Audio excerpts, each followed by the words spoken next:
Quorum में क़याम अमन के लिए फरीकैन के दरमियान मुआहिदा तय। फरीकैन ने दस्तखत कर दिए। मुआहिदे के मुताबिक 2008 में तय होने वाले मरी मुआहिदे पर अमल किया जाएगा। कोरम में असलहा इस्तेमाल करने वाले फरीक पर जुर्माना आयद किया जाएगा। फरीकैन को असलहा जमा कराना पड़ेगा। सूबाई मुशीर इतलात बैरिस्टर सैफ ने कहा, कोरम में मुसल्लह अफराद के मोर्चे खाली नहीं, गिराना चाहते हैं। हसास मकामात पर 400 इजाफी पुलिस एहलकार तैनात होंगे। वज़ीर-ए-आज़म शहबाज शरीफ ने कहा, बिजली ओवर बिलिंग काबिल कबूल नहीं, मुलव्विस अफसरान के खिलाफ कार्रवाई होगी। वज़ीर-ए-आज़म की ज़ेर सदारत बिजली तकसीमकार कंपनीज की कारकर्दगी से मुतालिक जायजा इजलास। वज़ीर-ए-आज़म को लेस्को, पेस्को और फेस्को की कारकर्दगी पर ब्रीफिंग। वज़ीर-ए-आज़म का बिजली तकसीमकार कंपनियों के CEOs की तैनाती में सुस्त रवि पर इजहार तशवीश। बिजली चोरी की रोकथाम के लिए स्मार्ट मीटर की तंसीब का काम जल्द मुकम्मल करने की हिदायत। वफाकी वजीर बराए तवानाई ओवैस लगारी ने कहा, तवानाई के शोबे में दरपेश मसाइल हल कर रहे हैं। जून से अब तक बिजली की कीमतों में नुमाया कमी हुई। गुज़श्ता दिनों में हमारे खिलाफ बदतरीन सियासी मुहिम चलाई गई। एक खास गिरोह की जानिब से इस्लामाबाद पर चढ़ाई की गई। शहबाज शरीफ की क़यादत में मुल्क को इस्लाहात की तरफ लेकर जा रहे हैं। वज़ीर-ए-आज़म ने सियासी बयानबाजी का जवाब देने के बजाय मुल्क की बेहतरी के लिए इक़दाम करने की हिदायत की। ख्वाजा साद रफीक ने कहा, पाकिस्तान रिमोट कंट्रोल जमहूरियत से नहीं चल सकता। मुझ समेत नून लीग के कई रहनुमाओं ने जेलें काटी। कुछ लोग अपने चैम्बर में बैठकर मुल्क चलाने का फैसला करते हैं। कई साल से बात कर रहे हैं मगर बहरान खत्म नहीं हो रहा।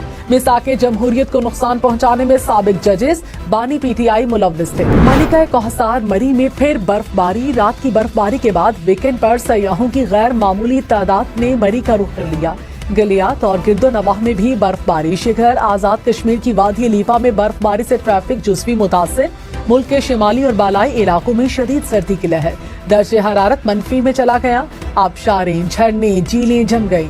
अस्करजू का पारा -13 तक गिर गया। अस्तोर गिलगित -8 रिकॉर्ड। कोयटा कल्लात में दर्जे हरारत -7। मरी में 0, इस्लामाबाद 1, पेशावर 3, फैसलाबाद में धुंध के बायस ट्रैफिक हादसा, 6 अफराद जाँ बहक, 3 जख्मी। हादसा तंदलियां वाला रोड पर ट्रैक्टर ट्रॉली और गाड़ी में टक्कर के बायस पेश आया। मरने वालों में 3 खवातीन, 3 बच्चे शामिल। वादी नीलम में मुजफ्फराबाद जाने वाली गाड़ी को हादसा, 3 अफराद जख्मी। मियांवाली में सरगोदा रोड पर ट्रैफिक हादसा, 5 अफराद जख्मी हो गए। आरिफवाला में धुंध के बायस कार बेकाबू होकर नहर में जा गिरी, 3 अफराद जख्मी। बानी PTI बहाना, पाकिस्तान का एटमी और मिसाइल प्रोग्राम निशाना है। बिलावल भुट्टो ने कहा, बानी की हिमायत में बयान देने वाले मिसाइल प्रोग्राम के खिलाफ हैं। बानी वाजे करें ये आपके हक में क्यों बोल रहे हैं।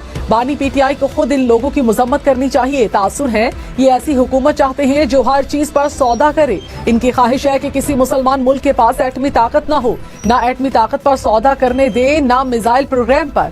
सियासत को एक तरफ रखकर मुल्क के दिफा का सोचना होगा।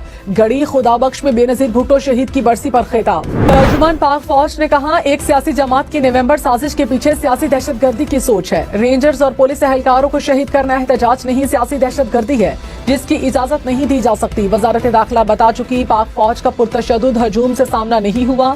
फरार होते ही पहले से तैयार फेक मवाद को फैलाया गया। बेबुनियाद इल्जामात लगाने का मकसद सियासी जंग हसाई से तवज्जो हटाना था। विफाक पर हमले को सियासत मान ले तो कोई भी गिरोह अपनी सोच मुसल्लत करेगा। अगर आसिफ जरदारी ने कहा, कोई सुपर पावर है तो हम अल्लाह की सुपर पावर पर यकीन रखते हैं। वो हमारा कुछ नहीं बिगाड़ सकते। मुश्किलात हैं, तकालीफ भी हैं, मगर ये कोई नई बात नहीं। हम दर्द से लड़ने के पुराने वाकिफकार हैं। कोई परवाह करने की जरूरत नहीं। इन सबको मैं देख लूंगा। मुश्किल हालात से भी पाकिस्तान को निकालेंगे।